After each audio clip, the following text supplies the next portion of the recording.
आज की easy study with Ruchi class में आप सबका वेलकम है। आज यहाँ पर हम पढ़ेंगे मानवीय क्रियाएं। तो बच्चों, मानवीय क्रियाएं किसको बोलते हैं? तो ऐसी क्रिया जो मनुष्य के द्वारा दिनचर्या में की जाती है, वो समस्त क्रिया क्या कहलाती है बच्चों?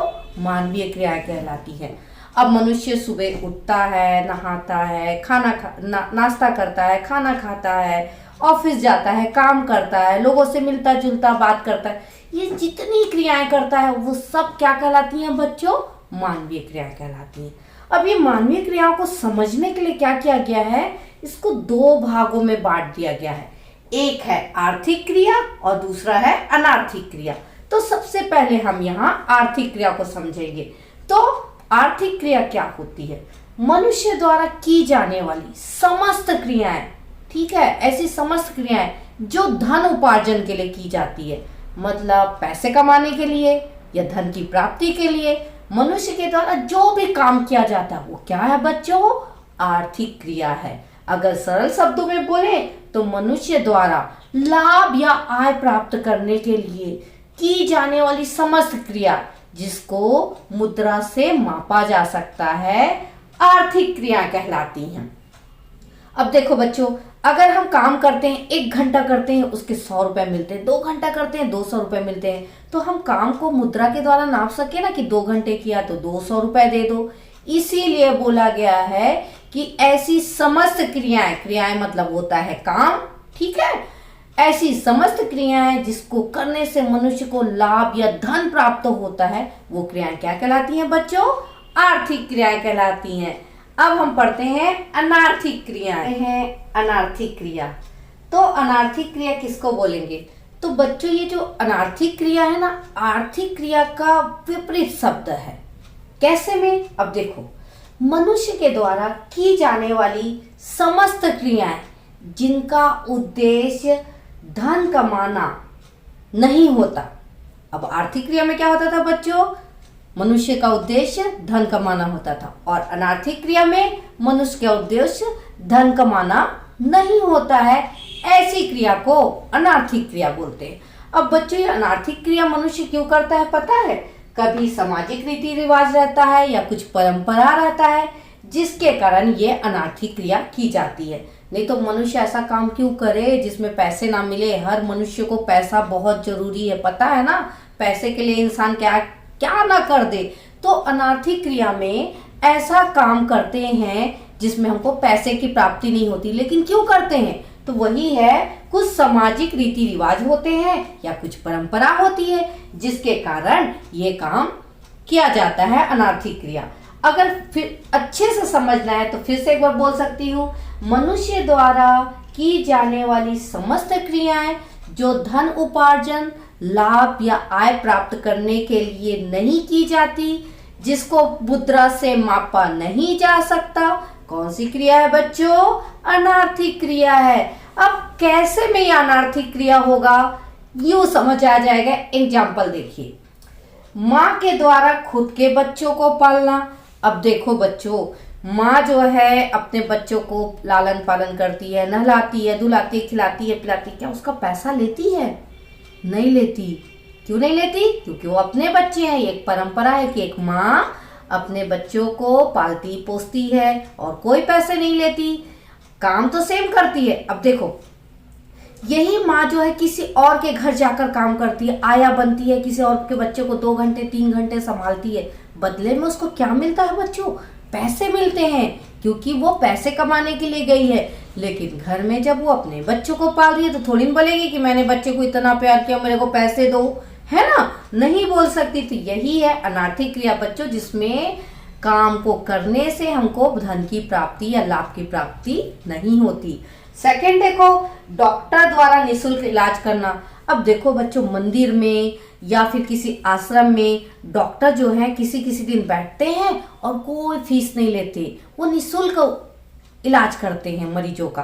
क्यों करते हैं? क्योंकि हर डॉक्टर को ये रहता है कि मैं कुछ समाज की सेवा कर लूँ, कुछ अच्छा काम कर लूँ, मेरे मन को शांति मिल जाए।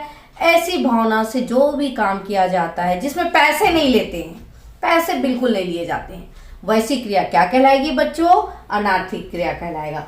अब लास्ट देखो, शिक्षक के द्वारा गरीब बच्चों को पढ़ाना। अब शिक्षक भी जिन लोग ट्यूशन नहीं पढ़ पाते बच्चों और होशियार बच्चे रहते हैं, टीचर को भी लगता है नहीं इन बच्चों को थोड़ी मदद कर देती है और आगे बढ़ सकते हैं। तो कई टीचर ऐसे होते हैं ना बच्चों, जो बच्चों को फ्री में पढ़ाते हैं, कोई पैसा नहीं लेते हैं। घर में ट्यूशन पढ़ा देते हैं लेकिन कोई पैसा नहीं लेते हैं, मंदिर के सामने पढ़ा देते हैं, किसी आश्रम में जाके पढ़ा देते हैं, तो इसमें वो पैसे नहीं लेते। लेकिन वही टीचर स्कूल में जब पढ़ाता है तो क्या लेता है, तनख्वाह लेता है, वेतन लेता है, तो आर्थिक क्रिया करता है वहां पे। लेकिन जब फ्री में वही काम करता है तो क्या होता है बच्चों, वो अनार्थिक क्रिया।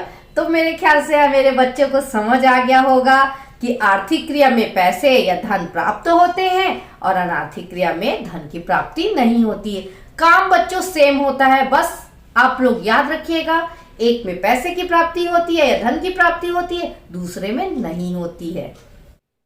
तो बच्चों हमने यहाँ पर पढ़ा आर्थिक क्रिया और अनार्थिक क्रिया। आपको आई होप अच्छे से समझ आ गया होगा, लेकिन फिर भी अगर कोई डाउट है तो यहाँ देख लीजिए आर्थिक व अनार्थिक क्रिया में अंतर। मोस्ट इम्पॉर्टेंट क्वेश्चन है बच्चों, एग्जाम में आने लायक, तो बिल्कुल बने रहिए वीडियो पे। देखिए क्या बताया है मैंने, जब भी बच्चों अंतर आता है हमको ऐसे प्रारूप में बना लेना है। क्रम, अंतर का आधार, आर्थिक क्रिया और अनार्थिक क्रिया, और सबसे पहला पॉइंट अर्थ या आशय होना चाहिए। तो देखिए मैंने पहले कॉलम में लिखा है आशय। अब आशय में आर्थिक क्रिया में वो समस्त क्रियाएं जो लाभ या धन उपार्जन करने के लिए या आय प्राप्त करने के लिए की जाती है, कौन सी क्रिया है बच्चों, आर्थिक क्रिया है। और अनार्थिक क्रिया क्या है बच्चों, वे क्रियाएं जो धन उपार्जन या लाभ प्राप्त करने के लिए, आय प्राप्त करने के लिए नहीं होता, वो कौन सी क्रिया है बच्चों, अनार्थिक क्रिया है। तो समझ आ गया। सेकंड देखिए एग्जाम्पल, तो आर्थिक क्रिया में बच्चों मैंने डाला है डॉक्टर, शिक्षक, मजदूर, नेता। अब देखो डॉक्टर अपने क्लिनिक में काम करता है, फीस लेता है, आर्थिक क्रिया कर रहा है। टीचर स्कूल में पढ़ाता है, वेतन लेता है, आर्थिक क्रिया कर रहा है। मजदूर कहीं पे काम कर रहा है, मजदूरी लेता है, कौन सी क्रिया कर रहा है, आर्थिक क्रिया। नेता अपना काम कर रहा है, सरकार से वेतन ले रहा है, क्या कर रहा है, आर्थिक क्रिया कर रहा है। अब अनार्थिक क्रिया में एग्जाम्पल देखिए, माँ के द्वारा खुद के बच्चों को पालना। अब बच्चों माँ जो है अपने बच्चों को पाल रही है, घर वालों से थोड़ी बोलेगी कि पैसे दो, हाँ, लेकिन वही दूसरे के बच्चों को करेगी, जब जाकर काम करेगी, उनको लाड प्यार करेगी, नहलाएगी धुलाएगी, पैसे लेगी ना। लेकिन अनार्थिक क्रिया में क्या है बच्चों, माँ अपने बच्चों को पाल रही है जिसके कोई पैसे नहीं ले रही है, ठीक है। दूसरा है डॉक्टर द्वारा निःशुल्क इलाज करना। अब कभी कभी देखिएगा संडे को या कोई कैंप लगता है, कुछ लगता है, डॉक्टर जो है अच्छे अच्छे डॉक्टर वहां जाके बैठते हैं बच्चों और फ्री में इलाज करते हैं, कोई पैसा नहीं लेते हैं। तो ये कौन सी क्रिया कर रहे हैं, अनार्थिक क्रिया। अब कई व्यापारियों को देखो, थर्ड में देखो व्यापारी द्वारा मंदिर में दान। कई व्यापारी होते हैं बच्चों, वो मंदिर में जाकर चावल, दाल, अनाज, कपड़े दान करते हैं, पैसे नहीं लेते, भिखारियों को या लोग जो रहते हैं उनको फ्री में दे देते हैं।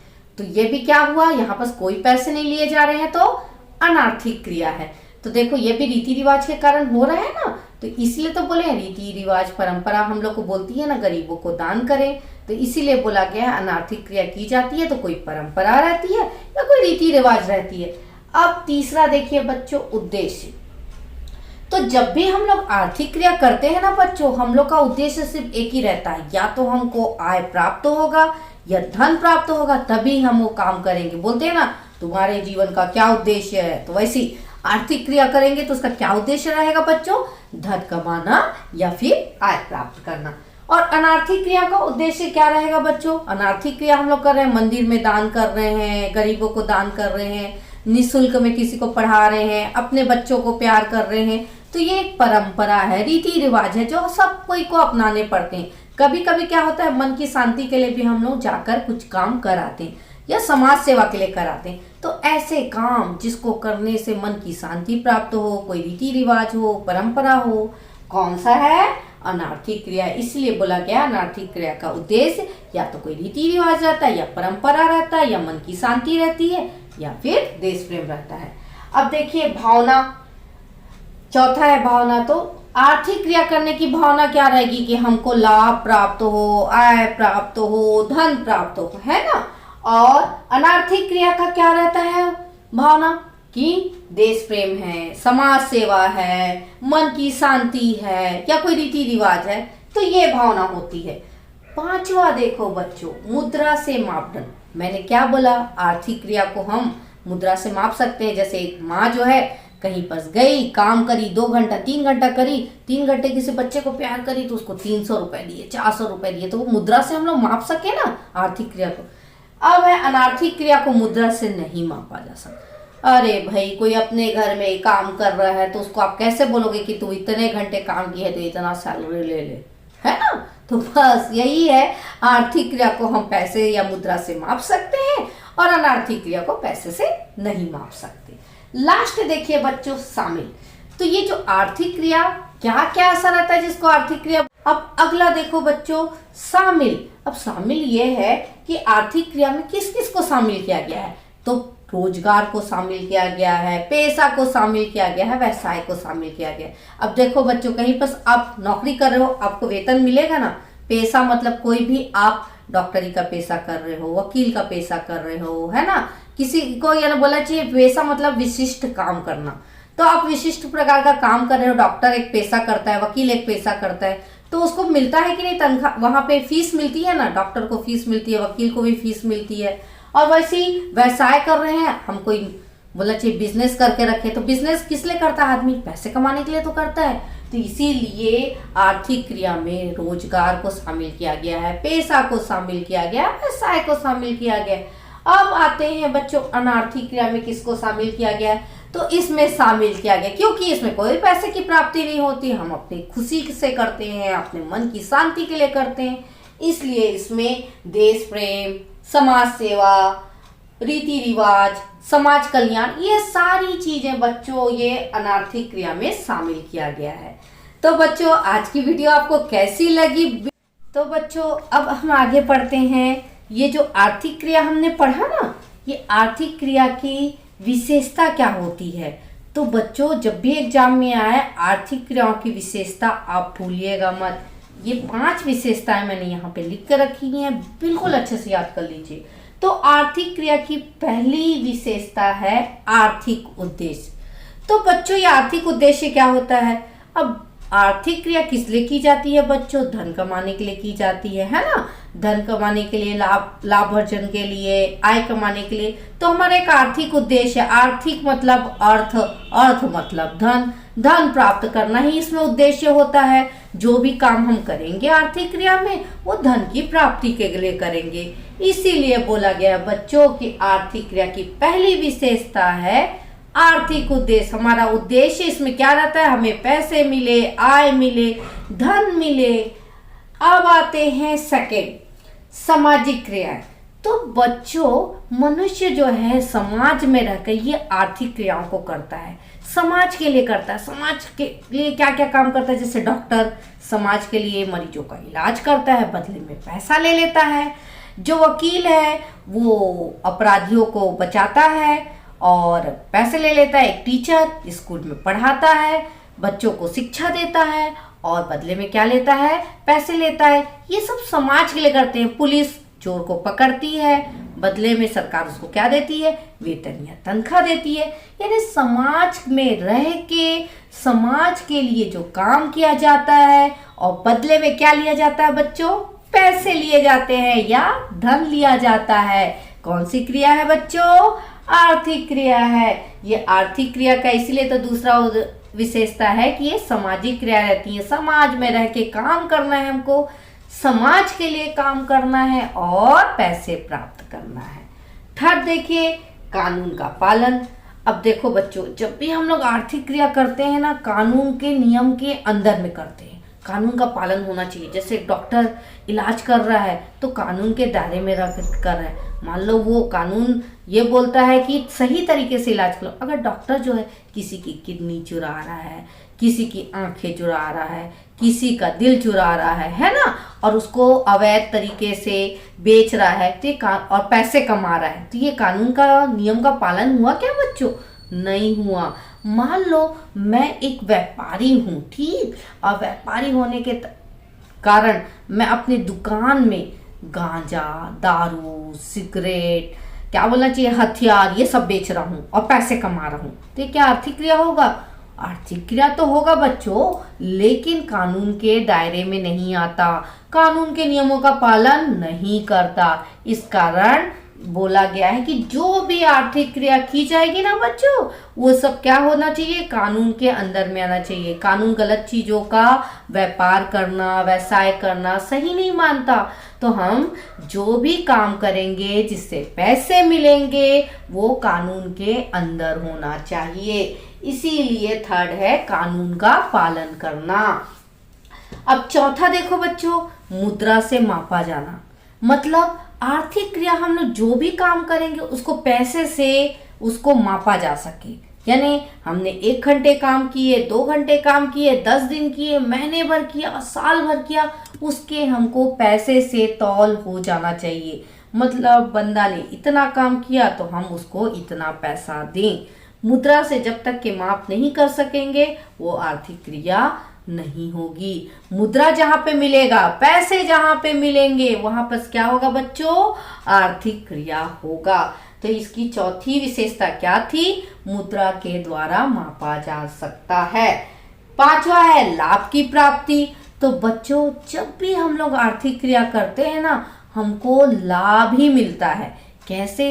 या तो वो धन के रूप में मिलेगा या फिर वो आय के रूप में मिलेगा। अब हमने काम किया, इतना सारा काम किया, हमको धन नहीं मिल रहा है, तो क्या वो आर्थिक क्रिया होगा? नहीं होगा। अगर हमने इतना सारा काम किया, हमको कोई आय प्राप्त नहीं हो रही है, कोई इनकम नहीं हो रही है, मतलब यहाँ पर यही है बच्चों साफ तौर पे कि जब भी आर्थिक क्रिया किया जाएगा उसमें धन या आय लाभ के रूप में हमको प्राप्त होगा, तभी वो क्या कहलाएगा बच्चों, आर्थिक क्रिया कहलाएगा। अब बच्चों ये जो आर्थिक क्रिया है ना, इसकी जो विशेषता मैंने लिखी है, तो बच्चों अब यहाँ पर हम आते हैं आर्थिक क्रियाएं आर्थिक क्रियाएं बन जाती है। जो अनार्थिक क्रियाएं होती है ना बच्चों, जो बिना पैसे के लिए काम करते हैं, वो कैसे में पैसे के लिए काम बन जाती है। मतलब एक अनार्थिक क्रिया कैसे आर्थिक बन जाती है, यानी लोग जो है बिना पैसे के काम करते रहते। तो देखो बच्चों, ये जो आर्थिक क्रिया होती है या अनार्थिक क्रिया होती है, काम तो सेम होता है, ठीक है। एक में पैसे लेते हैं, दूसरे में पैसे नहीं लेते हैं। ये जो प्रोफेसर रॉबिन्स है ना बच्चों, इन्होंने बोला कि मनुष्य जितनी भी मानवीय क्रियाएं करता है, जितना भी काम करता है, ठीक है, चाहे वो अनार्थिक हो चाहे वो आर्थिक हो, सबका एक ही सार है कि वो कहीं ना कहीं से वो क्रियाएं आर्थिक बन जाती हैं। अगर बिना पैसे के लिए कर रहा है अनार्थिक है, लेकिन कहीं ना घूम फिर के वो आर्थिक बन जाता है। तो कैसे? देखो, प्रोफेसर रॉबिन्स का मानना है कि हर व्यक्ति रीति रिवाज या किसी भी कारण से क्या करता है, अनार्थिक क्रिया करता है, ठीक है। लेकिन उन कार्यों के पीछे कहीं ना कहीं अप्रत्यक्ष रूप से लंबे समय के लिए आर्थिक पहलू शामिल रहता है। कैसे में? यानी प्रोफेसर रॉबिन्स कह रहे हैं कि मनुष्य अनार्थिक क्रिया तो करता है, लेकिन कहीं ना कहीं उसका दिमाग चलता है कि ये क्रिया एक दिन आर्थिक बन जाएगी। अब कैसे में? तो देखो, हम लोग अपने बच्चों की परवरिश करते हैं, ठीक है। तो बच्चों की परवरिश करते हैं, क्यों करते हैं? क्योंकि कल हम जब बूढ़े हो जाएंगे तो वही बच्चे हमको कमा के खिलाएंगे, हमारे बुढ़ापे का सहारा बनेंगे। तो देखो, हमने अपने बच्चों को पालन, आर्थिक क्रिया किया, पालन पोषण किया, लेकिन हमारा उद्देश्य क्या था कि कल को वो बड़ा होगा, हमें कमा के खिलाएगा। तो एक तरह से वो अनार्थिक क्रिया आर्थिक बना कि नहीं बच्चों? वैसे ही देखो, जब हम मंदिर में दान करते हैं, ठीक है, दान करते हैं, या डॉक्टर या संगीतकार या शिक्षक फ्री में कोई काम करता है, मतलब निःशुल्क कोई काम करता है, तो कहीं ना कहीं सोचता है कि इससे मेरे को आज नहीं तो कल आय जरूर प्राप्त होगा। अब देखो, जो ये डॉक्टर है फ्री में कहीं बैठ के इलाज करता है, पैसे नहीं देता है ना, तो लोग सोचेंगे कितना अच्छा आदमी है यार, कि आज के दिन, संडे के दिन आके फ्री में इलाज कर रहा है, बहुत अच्छा इलाज कर रहा है, तो क्यों ना हम इसके क्लिनिक पे जाकर इलाज करवाएं। वैसे ही कोई टीचर है, निःशुल्क पढ़ा रहा है, किसी बच्चे से ट्यूशन का फीस नहीं ले रहा है, बच्चे पढ़ रहे हैं, निकल रहे हैं, अच्छा तरक्की कर रहे हैं, बच्चे लोग जाकर दूसरे को बता रहे हैं कि अरे वो टीचर बहुत अच्छा पढ़ाते हैं, ऐसा करते हैं, वो संगीतकार जो है बहुत अच्छा गाता है, फ्री में गाया। तो अब जब वो फ्री में गाया यानी बोला चाहिए लोगों को उसका संगीत अच्छा लगने लगा, तो बड़ा बड़ा कॉन्सेप्ट करने लगा, वो प्रसिद्ध हो गया। वैसे ही टीचर जो है फ्री में पढ़ाता था वो भी प्रसिद्ध हो गया, मंदिर में जो दान करता था या फिर बोलना चाहिए डॉक्टर जो है फ्री में इलाज करता था वो भी प्रसिद्ध हो गया। यानी कहीं ना कहीं प्रसिद्धि अगर उन लोगों को मिल गई तो उनके पास पैसे आराम से आने लगेंगे। आर्थिक क्रिया करने के बावजूद उनका जो काम है धीरे धीरे उनके आर्थिक क्रिया को बढ़ा देगा। इसीलिए तो बोलते हैं बच्चों कि ये आर्थिक क्रिया अनार्थिक क्रिया काम सेम हो रहा है, बस पैसे का खेल रहता है। लेकिन ये अनार्थिक क्रिया भी बच्चों पैसे के लिए किया जाता है। यानी अनार्थिक क्रिया आज हम कर रहे हैं लेकिन लंबे समय के बाद क्या होगा, वही अनार्थिक क्रिया आर्थिक क्रिया में बदल जाएगी। कैसे बदल जाएगी मैंने आपको यूं चुटकियों में समझाया है, देख लो। यानी मेरे विचार से रॉबिन्स का कहना गलत नहीं है, क्योंकि बच्चे की परवरिश इसलिए की जाती है कि वह बुढ़ापे का सहारा बने। दान इसलिए करते हैं ताकि लाभ हो। डॉक्टर, शिक्षक, गायक मुफ्त में सेवा इसलिए देते हैं ताकि उनकी ख्याति बढ़े और फिर अच्छी आय हो। इसी प्रकार प्रत्येक अनार्थिक क्रिया अप्रत्यक्ष रूप से आर्थिक क्रिया होती है। यानी जो भी हम लोग अनार्थिक काम करते हैं बिना पैसे के, वो कहीं ना कहीं उसका उद्देश्य लंबे समय के बाद क्या होता है, आर्थिक क्रिया होता है। इसीलिए तो बोलते हैं बच्चों की अनार्थिक क्रिया एक दिन आर्थिक क्रिया बन जाती है। कई बार बच्चों ये क्वेश्चन एग्जाम में आता है कि समझाइए कि कैसे कोई अनार्थिक क्रिया आर्थिक क्रिया बन जाती है, तो आप यही लिखिएगा। अगर कोई शिक्षक, कोई क्या बोलते हैं डॉक्टर फ्री में इलाज कर रहा है तो कल को वो प्रसिद्ध हो जाएगा, फेमस हो जाएगा। प्रसिद्धि मतलब होता है फेमस हो जाना। जो पता है अगर कोई फेमस हो गया तो लोग उनको पैसे देकर अपने घर बुलाते हैं कि आप आइए हमारे घर गाना गाइए, आप पैसे लीजिए और मेरे बच्चे को पढ़ाइए, आप बहुत अच्छा पढ़ाते हो, आप डॉक्टर हो, आप बहुत अच्छा इलाज करते हो, आप जितना चाहे पैसा ले लो और आकर मेरे बच्चे का इलाज करो या मेरे परिवार का इलाज करो, होता है ना। तो इसीलिए तो बोला गया बच्चों, किसी प्रकार प्रत्येक आर्थिक क्रिया अप्रत्यक्ष रूप से अनार्थिक, इसीलिए तो बोलते हैं बच्चों कि प्रत्येक अनार्थिक क्रिया का अप्रत्यक्ष रूप से संबंध आर्थिक क्रिया से रहता है। यानी अनार्थिक काम कर रहे हैं हम लोग, बिना पैसे के लिए कर रहे हैं, लेकिन आज नहीं तो कल ये जो अनार्थिक क्रिया है आर्थिक क्रिया में बदल जाएगा। ठीक है, एग्जाम में बच्चों ये क्वेश्चन हमेशा आता है, मोस्ट इंपॉर्टेंट है कि आर्थिक जो अनार्थिक क्रिया है ना वो कैसे आर्थिक क्रिया में बदल जाता है। तो आप ये चीज याद रखिएगा कि एक बच्चे की परवरिश कर रहे हैं क्योंकि वो कल को बड़ा होकर माँ बाप के लिए पैसे कमाएगा, उनकी सेवा करेगा। डॉक्टर, टीचर, गायक ये लोग फ्री में क्यों कर रहे हैं, ताकि वो फेमस हो जाए और कल को ढेरों पैसा लेकर वो काम को करें। तो आई होप बच्चों आपको ये वाला टॉपिक भी अच्छे से समझ आ गया होगा कि कैसे एक अनार्थिक क्रिया आर्थिक क्रिया में बदल जाती है। और वीडियो को बिल्कुल लाइक करिएगा, इतना मेहनत से मैंने बनाया है, और चैनल को सब्सक्राइब कर दीजिएगा अगर नए हैं तो। और वीडियो देखने के लिए थैंक यू।